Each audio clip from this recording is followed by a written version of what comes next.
또한 하나님의 전에 나와 찬양하고 예배하게 하시니 감사를 드립니다. 오늘도 드려지는 예배를 통해 주님만이 홀로 영광 받아 주시옵소서. 지난 한 주간 주님께서 베풀어 주시는 데 감사를 드립니다. 아멘. 모든 것이 주님의 은혜가 아니면 한순간도 살아갈 수 없음을 이 시간 고백합니다. 아멘. 주님께서 한결같으로 우리의 삶 가운데 은혜와 평강이 넘치는 삶을 살게 하여 주시옵소서. 아멘. 한 해 한 해 믿음이 성장해 가게 하시고 강해지게 하시고 어떤 세상의 유혹에도 흔들리지 않는 굳건한 믿음을 허락하여 주시옵소서. 아멘. 그러기 위해서는 늘 말씀과 기도로 무장된 주님의 용서된 마음과 믿음 또한 필요하오니 날마다 말씀으로 깨달을 수 있는 지혜 또한 허락하여 주시옵소서. 아멘. 오늘도 말씀 가운데 임하실 주님께 감사드립니다. 또한 또 다니엘 서신 말씀을 준비하여 다니엘 서신 목사님이 계시오니 우리 목사님 이 말씀 가운데 우리 성령님께서 임하여 주시옵시고 정말 은혜의 말씀, 위로의 말씀을 전하실 수 있도록 이 시간 우리 성령님께서 우리 목사님을 붙들어 주시옵소서. 아멘. 주님께서 이 예배에 함께 계심을 믿사오며 예수님의 이름으로 기도드렸사옵나이다. 아멘. 우리 하나님 말씀 로마서 11장입니다.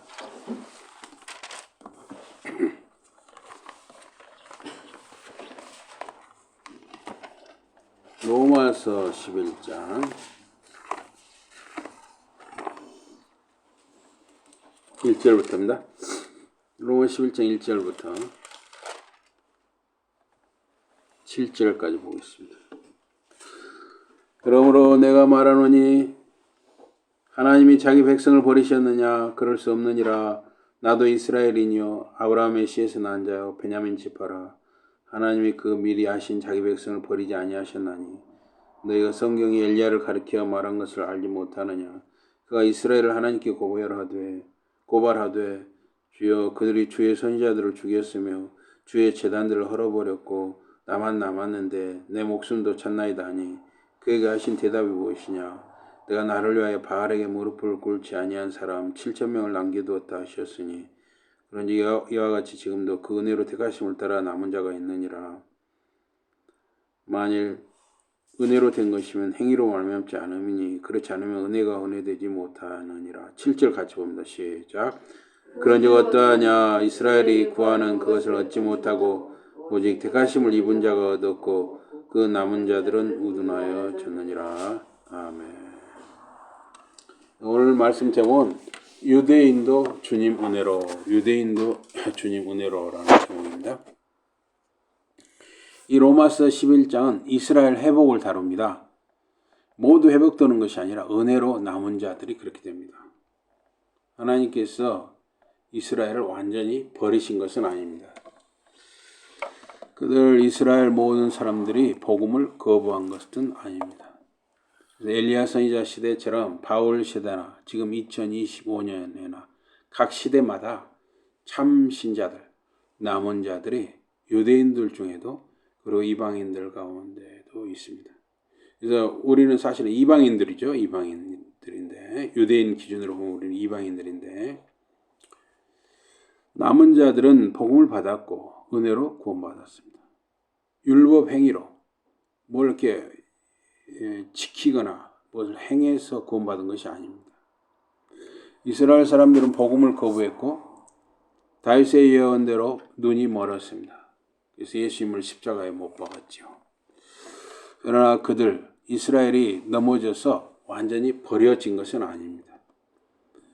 그들이 믿지 않음으로써 구원이 이방인들에게 임했습니다. 그들 이스라엘은 회복의 소망이 있습니다. 그들 그 유대 민족 중에 택함 받은 자들은 거룩한 백성이 될 것입니다.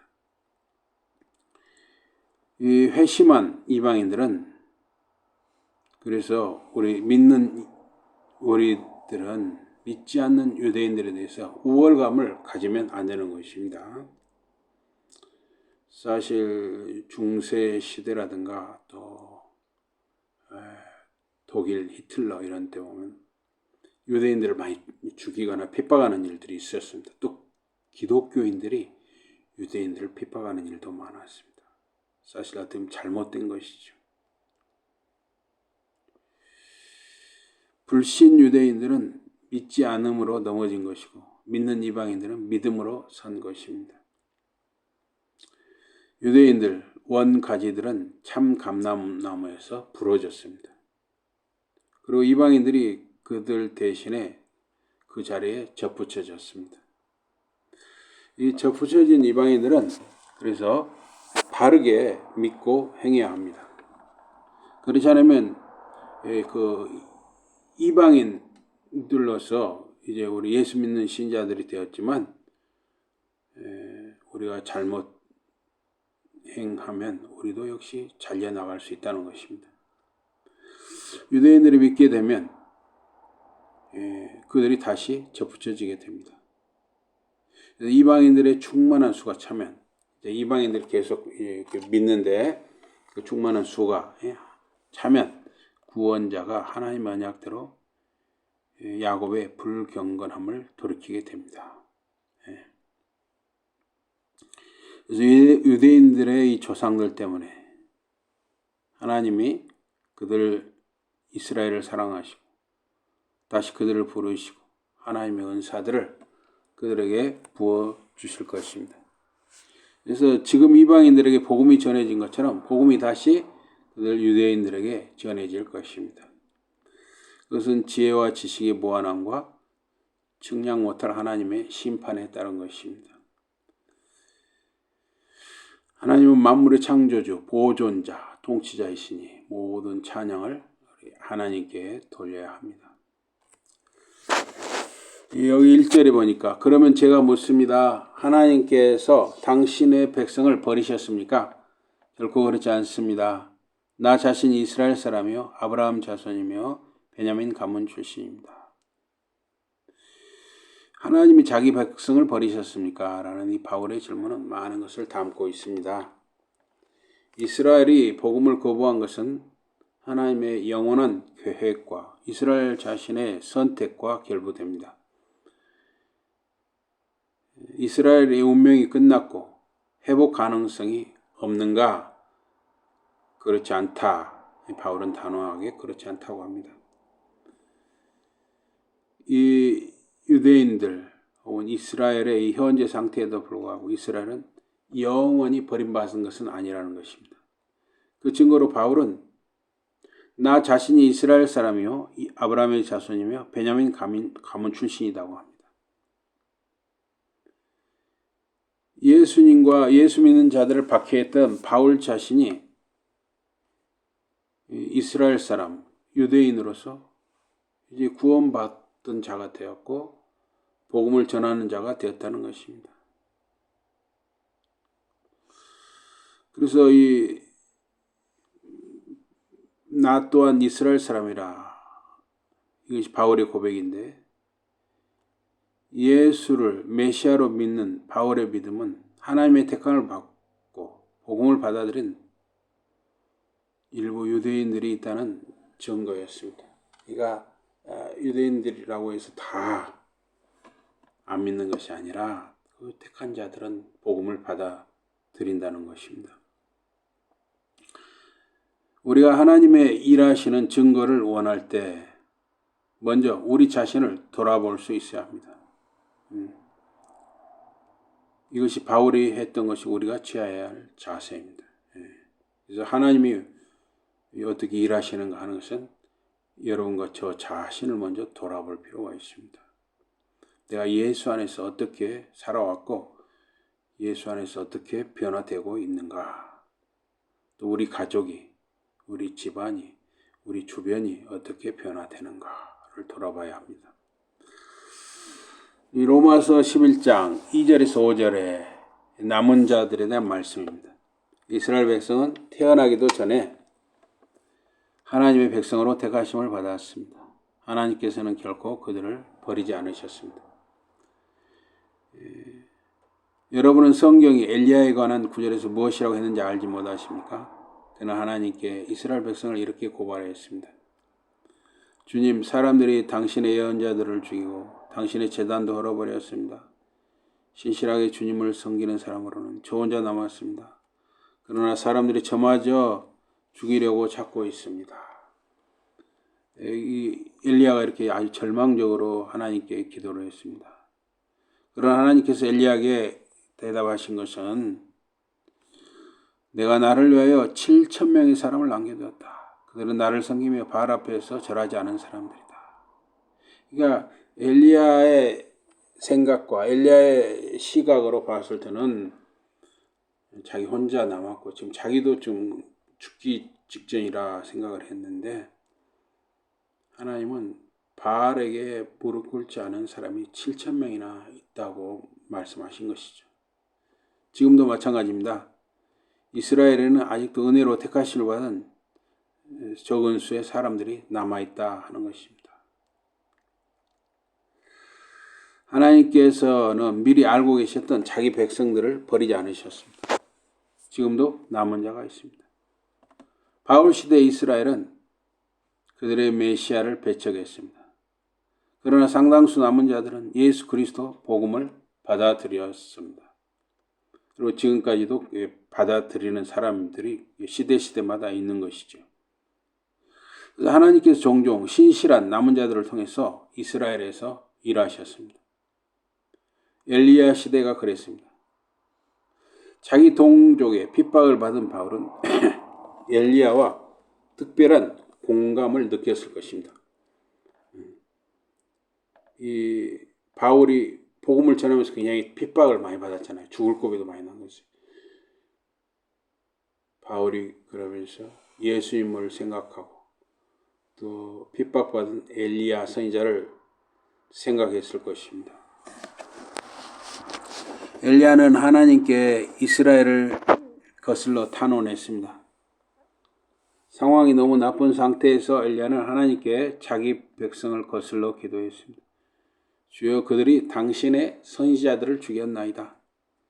하나님이 그 민족을 버렸고 주를 섬기는 자는 자기 혼자 남았다고 엘리야는 생각을 했습니다. 그러나 하나님께서 상당한 수의 남은 자들이 있다는 것을 그에게 보여주었습니다. 이 시대에도 남은 자들이 있습니다. 흔히 사람들은 큰 일을 하기 위해서는 많은 사람들이 필요하다 생각을 합니다. 또 큰 교회가 되어야 일을 아주 크게 할 수 있다. 일을 잘할 수 있다. 이렇게 생각하는 수가 많습니다. 그러나 작은 일을 시작하는 적은 수의 무리를 통해서 하나님께서 흔히 일하십니다. 비록 바울의 시대에 예수를 메시아로 받는 유대인들이 많지 않았지만 예수를 메시아로 믿은 남은 자, 유대인들이 있었고 하나님은 소수의 무리를 귀하게 쓰셨고 또 우리 기독교 역사상에서 지금까지도 소수의 무리를 귀하게 쓰시는 경우가 많습니다. 2025년 1월 19일 현재도 남은 자들, 성도들을 통해서 하나님께서 일하십니다. 그래서 말씀을 사모하며 기도하고 주어진 자기 자리를 성실히 믿음과 애정으로 감당하고 지혜와 분별력을 갖고 살아가는 신자들과 주님이 함께 역사하시는 것입니다. 로마서 11장은 예언을 담고 있습니다. 바울 사도가 로마서 9장, 10장, 11장에서 유대인들이 버림받을 것을 예견한 것은 예언의 영, 성령에 의한 것이었습니다. 그가 이 로마서 편지를 쓸 당시 유대인들의 정치 형태와 교회가 서 있었고 그들이 버림받은 것은 아니었습니다. 그러나 이 바울 사도가 이 로마서를 기록한 후에 약 10년이 지나서 약 10년, 10 내지 11년, 약 10년이 지나서 예루살렘 성전이 파괴가 됐어요. 로마 제국 군대 티투스 장군이 이끈 로마 군대 장군이 예루살렘 성전을 파괴를 했죠. 다 예루살렘을 멸망을 시켰습니다. 유다를 멸망을 시켰습니다. 그때 이제 유대인들의 정치 형태가 무너져 버렸죠. 그리고 그 약속의 땅에서 유대인들은 전 세계로 흩어져고 이제 그 땅을 빼앗기고 이제 축출당했습니다. 아예 유대인들이 그 가나안 땅에서 아예 살지 못하게 했어요. 로마 하도의 사람들이 반역을 많이 일으키니까 전 세계로 떠돌이를 돼서 2000년을 또 돌아다닌 거예요. 2000년 유대인들이 그때부터. 이야, 무섭죠. 그때가 약 주 70년경인데 그때부터 약 2000년간 유대인 민족들이 유럽으로 아시아로 전 세계로 흩어져서 떠돌이 생활한 것입니다. 그들은 결코 현재까지도 회복을 이룰 수 없었습니다. 예루살렘 멸망과 성전 파괴 사건은 바울 사도가 참 선지자였다는 것을 입증했습니다. 1948년 이스라엘이 건국을 선언했고 영국이라든가 이런 도움을 받았죠. 이스라엘이. 여기에는 유대 자본 여기도 이제 큰 역할을 했는데 유대인들이 돈이 많았거든요. 왜 돈이 많았느냐? 이제 기독교인들이 지금까지는 어떤 생각을 했냐면 기독교인들은 돈을 만지면 안 된다. 또 고리대금 장사, 이자 장사 이런 걸 기독교인들이 해서는 안 된다. 이런 뭐랄까 좀 잘못된 생각을 가진 거죠.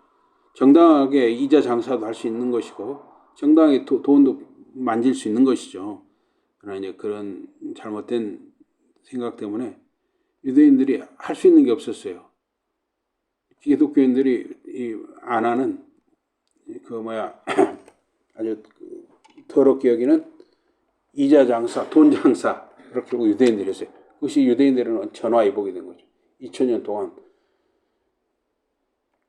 어마어마한 부가 다 유대인들에게 몰려간 것이죠.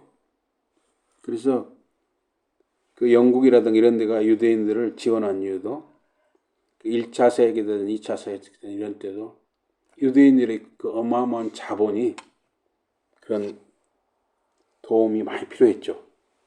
전쟁을 하려면 돈이 많이 들어가잖아요. 유대인들이 많이 이제 그런 유대 자본이 들어가. 그러면서 이제 뭔가 영국이라든가 이런 정치권하고 이제 정치적으로 딜을 한 거죠. 그래서 이제 유대인들이 그 가나안 땅 그거를 야금야금 돈이 많으니까 막 사람들이 미리 들어 땅을 사들이는 거예요. 살고 있던 사람 땅을 계속 사들여. 그래가지고 처음에는 뭐 땅이 진천만한 땅이 충청북도만 해주고 막 이렇게 커지는 거예요. 막 계속 돈이 많이 계속 사들인 거예요. 그러면서 막 그 살던 사람들 쫓아내고 막 그렇게 해가지고 딱 어떤 결정적인 시점 1948년이 되었을 때 이스라엘이 여기 이제 이스라엘 나라다 하고 건국을 선언했던 것이죠.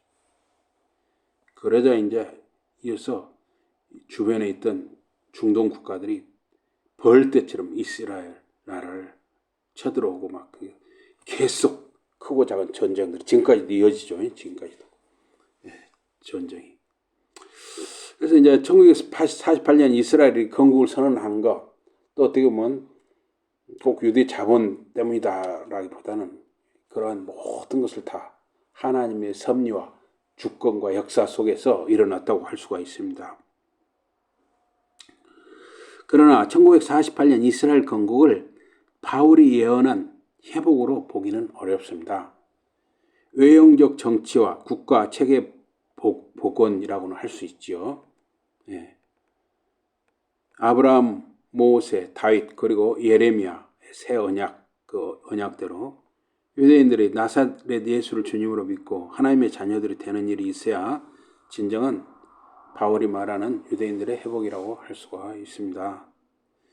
지금 2025년 현재까지 메시아닉 주 그리스도인들 그러니까 주님을 메시아로 받아들이는 유대인 그리스도인들이 계속 지금 생겨나고 있습니다. 계속 늘어가고 있어요. 그래서 이 클라크라는 분은 바울의 예언은 이방인들을 부르신 것에 대한 사도 바울의 진전된 논의를 확인케 한다. 왜냐하면 유대인들은 사실상 버림받았다. 반면에 이방인들이 부르심 받은 것은 합당하다. 그래서 모세 체제는 붕괴되고 있다. 이 말은 이제 모세가 세운 그 의식법 있잖아요. 뭐 짐승을 잡아서 제사 드리고 이런 것이 이제 대체가 되잖아요. 예배, 말씀과 예배로 대체가 되잖아요. 짐승을 잡아서 드리는 그런 거 다 의식법이 다 이제 필요가 없게 된 것이죠. 모세 체제는 붕괴되고 있다. 그러나 하나님의 교회와 백성의 뜻과는 명백하고 튼튼하게 선다 하는 것입니다. 유대인들이 사실상 버림받은 것은 바울이 예수 그리스도의 참 사도이고 그가 하나님의 성령을 따라서 말한 것이라는 것을 증명합니다. 그러니까 주 70년 예루살렘의 그 멸망, 성전의 파괴 이런 것을 다 어떻게 보면 유대인들에게 버림받는 것을 바울이 미리 성령을 따라서 예언한 것이라고 할 수 있다는 것입니다. 그러나 유대인들이 완전히 버림받은 것은 아닙니다. 유대인들 일부가 복음을 받고 믿는 이방인들 그리스도인 교회에 가입하게 되는 것입니다. 믿는 유대인들에 대해서 로마서 11장 7절에서 11장 1절에서 7절에 이렇게 바울이 언급을 합니다. 택함받은 유대인들은 나사렛 예수를 믿고 마음이 굳어져 버림받은 유대인들은 믿지 않는 것이죠. 그래서 온 이스라엘 혹은 유대민족이 눈이 먼 상태이지만 언젠가 구원받거나 하나님 나라 혹은 언약에 들어올 것입니다. 그래서 유대인들의 눈먼 상태를 로마 11장 7절에서 마지막 절 36절까지 언급을 하고 있습니다. 로마서 9장, 10장, 11장은 불신 유대인들의 관심을 끄는 것과 복음을 받아들이게 하고자 하는 목적으로 기록됐다고 할 수가 있습니다. 또한 이방인 그리스도인들이 불신 유대인들을 경멸적으로 교만하게 대하지 말라는 것입니다. 이방인 신자들은 좋은 감람나무에 접붙여졌습니다. 유대인들이 그 가지에서 부러졌기 때문입니다. 그래서 이러한 일을 역사하신, 섭리하신 그 하나님의 지식과 지혜는 참으로 깊고 놀라운 것입니다. 남은 자들은 복음의 은혜를 받았습니다. 그리스도 안에서 신자들은 복음의 이 복을 받아들이는 것입니다. 율법의 행위로 의롭다함을 받으려는 자들은 버림받았습니다. 그래서 우리는 어떤 경우도 뭘 이렇게 잘해서 뭘 어떻게 지켜서 구원받는 게 아니라는 것입니다. 그래서 지금도 이렇게 예수 믿으십시오 하면은 그렇게 말하는 분들이 많이 있습니다. 내가 뭐 지금까지 좋은 일 한 게 있어야 내가 예수를 믿지 않느냐고, 뭐 좋은 일이 있어야 구원받지 않느냐고 이렇게 생각하고 말하는 사람들이 많거든요. 또 이렇게 보면 내가 너무 이게 이제 예수 믿고 이렇게 뭔가 좋은 일을 하는데 너무 늦지 않았느냐 이렇게 말하는 사람들도 있어요. 아무래도 좀 젊어서 믿어가지고 젊어서부터 잘 믿어가지고 신앙생활을 잘 했다면 좋았겠죠. 그러나 50살이든 60살이든 70, 80, 90이든 일단 예수를 주님으로 믿고 받아들이면 그 자체로 은혜이고 선하고 복된 일이죠. 우리가 예수 믿으면 뭘 잘해야 된다 그런 것은 아니라는 것입니다. 우리가 가지가 포도나무에 그냥 가만히 붙어 있으면 그 밑 뿌리에서부터 쭉 양분이 올라오잖아요. 수분이 올라오고 그러면서 열매를 저절로 맺는 것이죠. 이 36절 한번 읽어보겠습니다. 로마서 11장 36절입니다. 다 같이 36절. 다 같이 시작. 이는 만물이 주에게서 나고 주로 말미암고 주에게로 돌아감이라. 그의 영광이 세세 있을지어다. 아멘.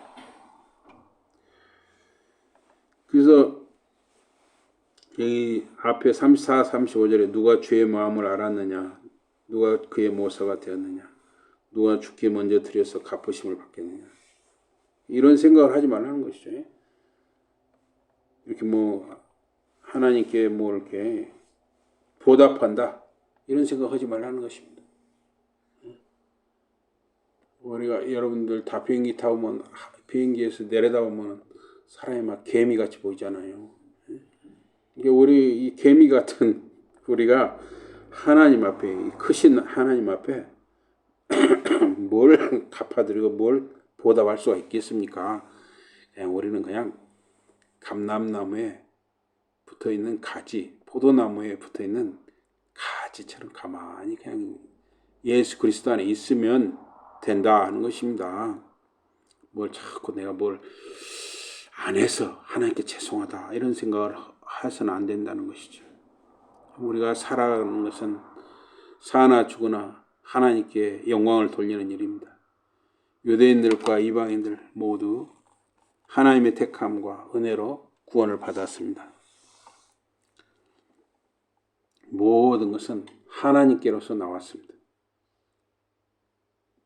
우리가 입은 것, 우리가 받은 것, 우리가 누리는 것, 모든 다 하나님께로부터 나왔습니다.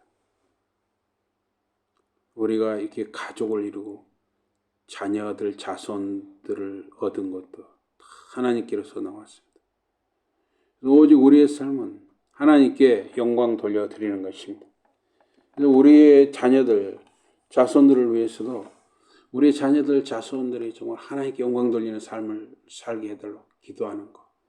그것이 우리의 가장 중요한 기도 제목인 것입니다. 그러한 삶을 사는 저와 여러분과 자녀들, 자손들에게 주님 은혜가 더하기를 주님 이름으로 축복합니다. 아멘. 우리 찬송 69장입니다. 찬송 69장.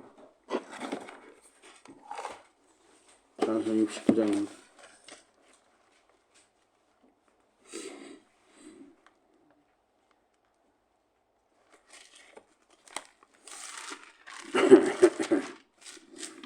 온 천하 만물 으러러 다 주를 찬양하여라. 할렐루야 할렐루야. 저 은빛 나는 밝은 해, 저 은빛 나는 밝은 달, 하나님을 찬양하라. 할렐루야 할렐루야 할렐루야. 힘차게 부는 바람아 떠가는 묘한 구름아, 할렐루야 할렐루야.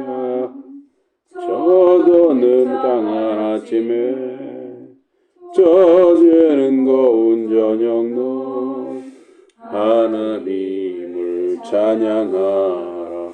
할렐루야 할렐루야 할렐루야.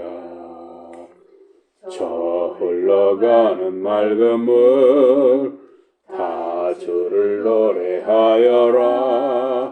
할렐루야 할렐루야.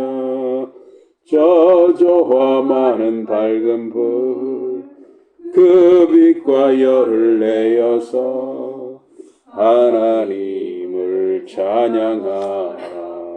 할렐루야 할렐루야 할렐루야. 저 귀한 땅은 날마다 한없는 복을 펼치어 할렐루야 할렐루야. 땅 위에 꽃과 열매들 주 영광 나타내어서 하나님을 찬양하라. 할렐루야 할렐루야 할렐루야. 너 선한 마음 가진 자 늘 용서하며 살아라. 할렐루야 할렐루야. 큰 고통 슬픔 지닌 자 내 근심 주께 맡겨라. 하나님을 찬양하라. 할렐루야 할렐루야 할렐루야. 주 은혜 받음이나 울어 경배하여라. 할렐루야 할렐루야. 성삼위일체 주님께 전기와 영광 돌려라. 주를 찬양 할렐루야 할렐루야 할렐루야 할렐루야. 아멘. 하나님 아버지 고맙습니다.